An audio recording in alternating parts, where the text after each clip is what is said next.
You longtime subscribers to the Social Regressive will recognize this rifle right back here. This is a Savage Axis in 7mm 08, and this is the one that we started out with, all just kind of off-the-shelf components, things that you could buy at Amazon, things that you could buy at your local sporting goods store, and to see if we could build a $500 rifle that would actually be accurate at 1,000 yards. And in the end, we did pretty well accomplish that. We did start getting into some more uprated parts pretty quickly. Pretty much the scope right here. We're going to take a look at this here in a second. That's a Bushnell Forge. But what I want to do now is get away from the prone setup that we have right here. This is very comfortable in the prone with the extra high cheek riser and the kind of vertical grip that you get here on the Boyds Pro Varmint. This is just wonderful in the prone. It shoots very well and it just kind of drives straight backward. It's all set up really well for that. But I want to get into some offhand shooting with this because remember, we just have a sporter weight barrel back here. This isn't some big, long, heavy, kind of match barrel.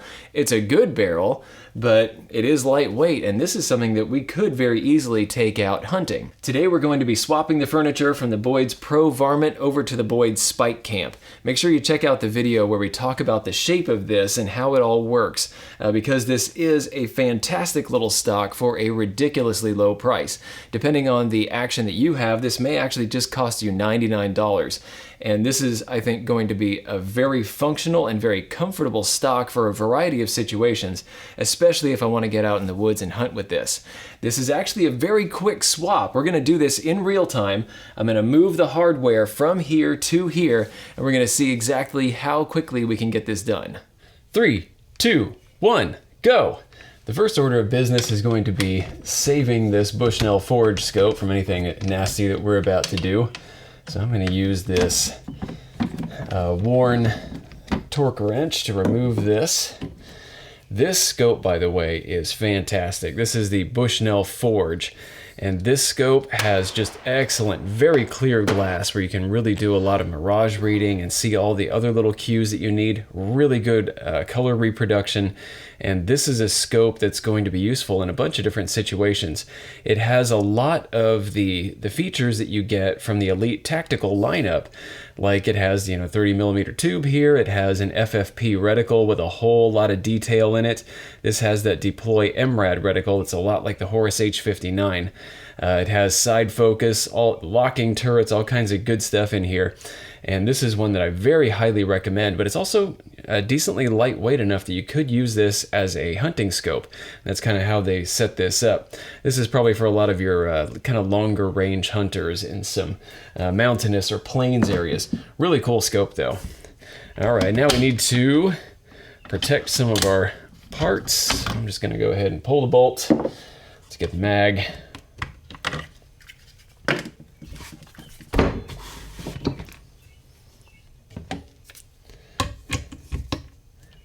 I'll tell you what, let's do this one first.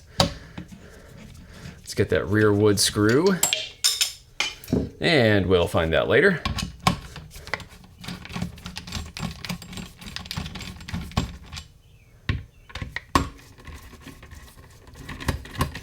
I'm going to be using the Weaver torque wrench here today to make sure that I get proper torque when I put everything back together. It also comes with a lot of the bits that you need for gun work, so it just has this one naturally. Okay, let's go ahead and pop that off. And make sure that you save that screw. There we go.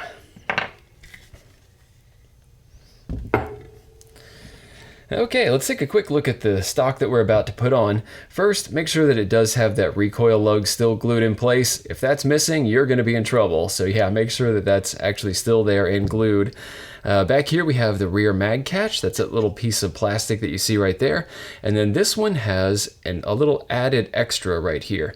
This is a steel pillar that is epoxied in place at the factory. So you can actually request this from Boyds, and they will put this in there for you. And then don't forget that this actually does come with a couple of the other parts that you see here, like the front mag catch and this trigger guard. And that's actually something that I'm going to remove right away. This trigger guard has the right shape and all that, but it's also pretty weak. So the one thing that I recommend that you purchase when you buy this stock, go ahead and add one of the steel trigger guards like you saw in the outgoing stock. Buy one of these. This is $12 in the cart and very well worth it. This is going to make sure that you can re-torque that rear action screw every single time, and you're not going to worry about either compressing or splitting that new trigger guard.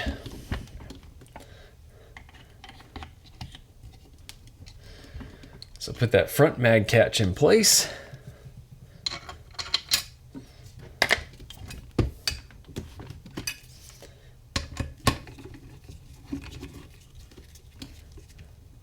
There we go. I'm just going to lightly install that. We'll finally torque it down here in a second. And then let's drop in the rear screw. Okay, there we go.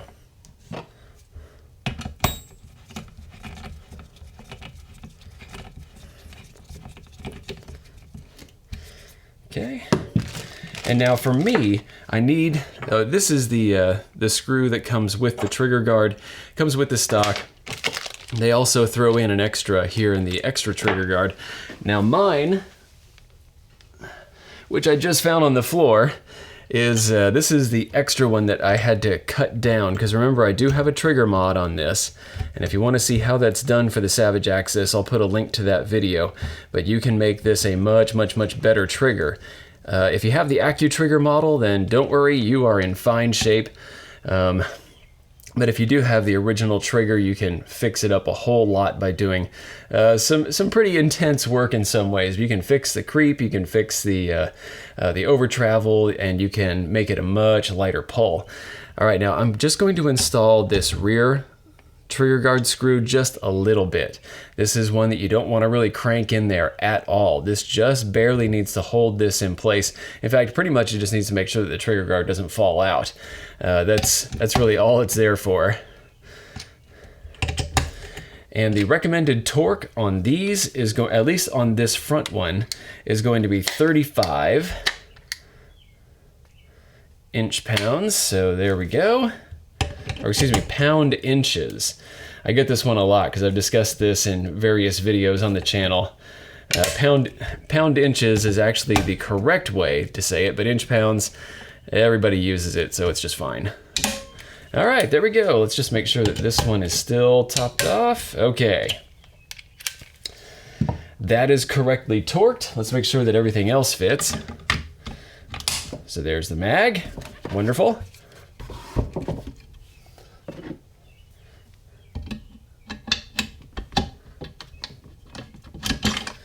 And the bolt. Okay, looking good so far, but let's just make sure one thing. This does have that trigger mod, which has some weird parts in there, so there needs to be enough clearance that I can still pull the trigger. Let's see what happens. Okay.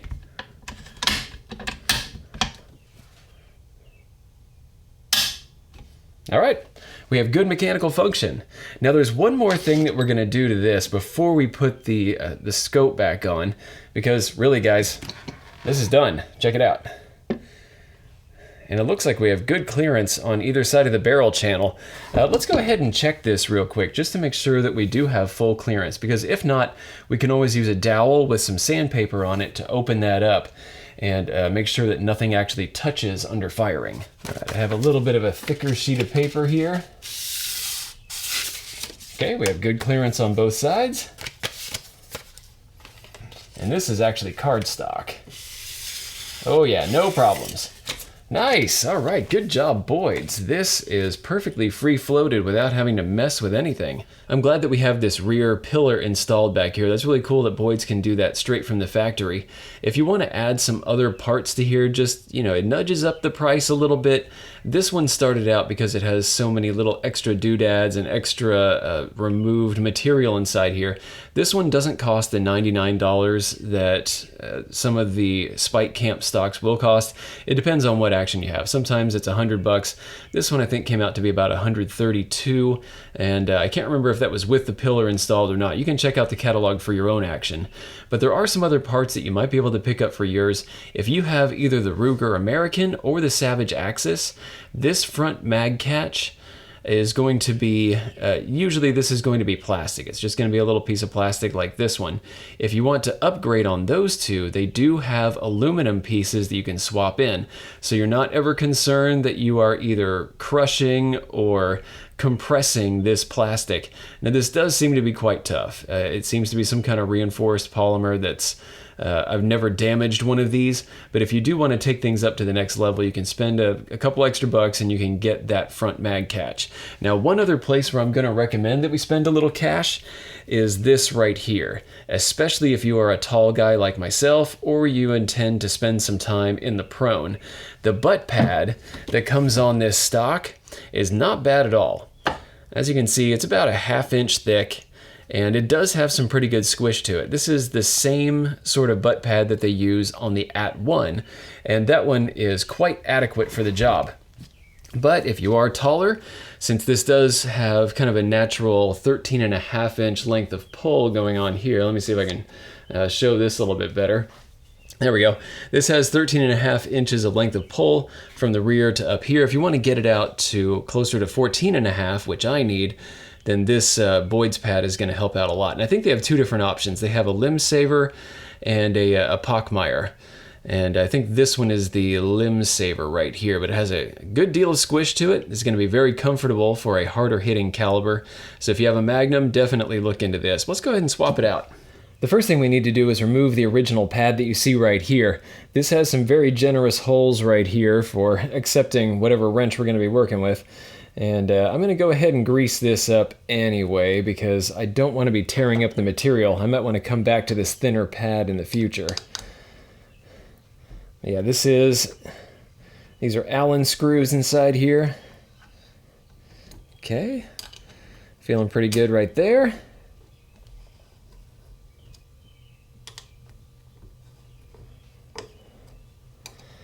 Now what this uses, the reason why we're using an Allen wrench instead of a Phillips screwdriver like usual, is that this uses a pretty different system than a lot of the other butt pad installations you might have seen out there. Usually these are just attached with a big wood screw going straight into the wood, but this actually has some kind of flush mounted anchors that you can see right here. These are installed with Allen keys as well, some extra large ones.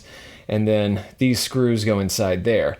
Now, it's a good thing that we have a little grease on these holes right now, and in fact, I'm going to kind of boost this up a little bit because we need to push these screws back out through the pad. So I'm just going to use that Allen key, and there we go. We're going to have to reuse those. Okay, so there's our pad. Looks none the worse for wear. And here's the new one. And we're gonna have to sink these quite a bit deeper inside there. So let's make sure that this gets greased up pretty well. So here I've got one of the screws, and this is just some cheap high temperature bearing grease like you get from O'Reilly, any kind of automotive store. And then this is just gonna push straight into the pad like that. Okay, I didn't see any tearing. I think everything is fine. This is mostly about getting grease on the head here, because that's going to be the part that's difficult to push through.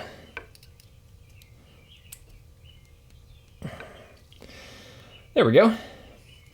And now I'm going to remove some of the grease from the threads that we have on there, so that they don't accidentally back out on the woods.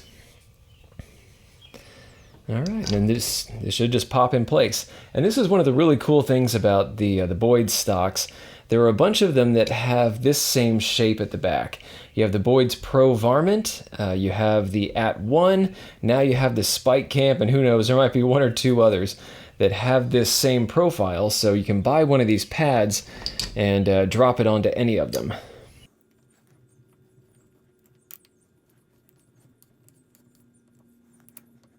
We don't have to go crazy with torque on this, we just want to make sure that it's not going to fall off accidentally in the field. There. That should be plenty. That's it. Simple enough, right? Let's see how this actually feels. Now this does have a heavier scope than most of you will have, or your granddaddy had. If he had his good old 3-9 by 40, then yeah, it's going to weigh a good bit less than this. But it's not so much about weight usually when it comes time to take a shot. It's more about balance to me. That's the thing that I'm more interested in. And this feels quite good. First off, the grip, it just feels great. It doesn't feel like my fingers are all bound up. It's an easy reach to the trigger. I'm not having to kind of torque my hand around in order to get on the trigger. This feels very natural. And then since this does have enough length of pull with that extra butt pad, I've got a 90-degree going on with my arm instead of feeling like I'm all bound up. So this is going to be very comfortable to hold for a good period of time until I need to take my shot. The balance point on this should be right about at the front of the action. So let's see if that actually happened. Okay, no, it's actually further back. Most of the time what you run into with your plastic stock is that your weight is going to be far forward and you're going to end up with just horrible balance. It's going to be quite a bit heavier out at that end and it gets pretty tiring. Okay, so there it is. It feels like it's about a third of the way back from the front of the magazine. So this does have balance that's pushed a little further backward than usual. It may actually be a little further backward than optimal. But for me, I kind of like that because it just gets easier to hold for longer periods of time. And it's going to swing through a moving target nice and quickly. So I'm going to give this a major thumbs up even without actually trying it. We're going to get out in the field and see how this actually performs, but I'm just going to go ahead and give this a 100% clean bill of health. This is just beautiful right here. I like the look of it, I like the feel of it, and I think that when it comes time to actually do things out in the field, it's really going to work very well. If you want to see some of the tools that we used here today, make sure that you check out in the description below. I'll put some links to some of the tools we have here. We have the Champion machine rest right here. This is the premium rest. I did a full review on this a while back, so I'll put a link to that video. This is a cool little thing that not only works from a bench, but you can actually get prone behind it, get down really low, and get very stable for sighting in or doing some load development. We got the Warren tool, and then this one right here is the one that I really want to point out. If you do anything with a rifle, including just putting rings on here, you really need to give this a close look. This will go anywhere from 10 pound-inches up to 80 pound-inches, and it has all of the bits that you can see right here that are your standard gun-related bits. So you have Torx, you have Allen, you have regular, and then this takes a common size. So if you have any of your bits for your ratcheting screwdrivers or drills or whatever, you can pop them right in there, and then you can get very exact torque, especially on those action screws and on your scope rings, to make sure that you're not crushing the tube and that you're not giving it too little, which allows the scope to move around and get damaged. So yeah, highly recommended. Now today's install was pretty easy. This was just a couple of screws, a couple of parts, but remember that not every action is going to work the same way. And the popular cousin to the Axis, the one that tons of people have, is going to be the Ruger American. And this one is not the same at all. Before you pick up a stock for your Ruger American from Boyds, I want you to check out the video that I'm going to link to here. We're actually going to have two of them. Well, I've already done one on the short action Ruger American. It's a 223, putting a Boyds at 1 onto that. And it is a very lengthy process that actually takes a total of 24 hours for the glue to dry. It takes about an hour of work. It takes certain prep work, and then it takes a while for the epoxy to actually stick in place. It's a pretty tricky little thing, so you might want to see how this is done. And then we're about to release a video showing how to do the long action Ruger American in 270 Winchester. And we're actually going to be showing off a stock that's very similar to this one. It has the same kind of pistol grip shape. It's called the Boyds at 1 thumb hole, and while it does have the same kind of hole cut through and a very similar grip right here and a similar reach to the trigger, it's going to have adjustable parts. So you have an adjustable comb and you have an adjustable butt pad back here. It's going to shift the weight even further backward, which on that long action is a great thing. and it's going to make it so you can configure it to your individual shape. And then if you hand it off to someone else in your family, if you're out at the range for the day, they're going to be able to very quickly reconfigure it to their own shape and be able to kind of get behind it and fire really easily and comfortably with that. Really cool stock, so make sure you don't miss that one. Thank you to everybody that has made these videos possible. Thanks to Boyds for sending this stock for me to play with here and be able to show you guys how it works. If you want to get kind of a close-up view of the stock itself, I'll put a link to that down in the description as well. I've done kind of a full workup of the Spike Camp shape so you can see how that works. And thank you especially to patrons of the Destructive Arts. They're the ones that are chipping in $1 or $2 a month to keep the lights going and to get me into better audio equipment, which I've started to test out in the field now. It should make it so that I can more quickly get higher quality videos going out to you guys. So hopefully I can start to increase production. But thank you to Sportsman's Guide and Stan and Mary at the 338 Lapua Magnum level. We have patrons of the Destructive Arts at the 300 Win Mag level, Joseph, we have Peter, and we have Mr. No Name. So thank you guys a whole lot, and thank you to everybody else that's been chipping in that $1 or $2 a month. And if anybody else wants to join them to help, kind of provide some of the tools, the powder, the bullets, a lot of the things that we go through very quickly around here, I'll put a link to Patreon. And everybody, I'll see you all around. Thanks for watching. If you liked this video, be sure to like, share, and most importantly, subscribe. Even if you didn't like this particular content, go ahead and subscribe. There's probably something coming that's more up your alley. Check out this playlist right here. This is going to have videos in a similar vein to what you just watched. These 2 videos we cherry-picked for you. And finally, the Social Regressive is on Patreon. So you can become a patron of the Destructive Arts and earn some goodies while helping us to provide high-quality videos just by kicking us a few bucks a month. Thanks a bunch for your patronage.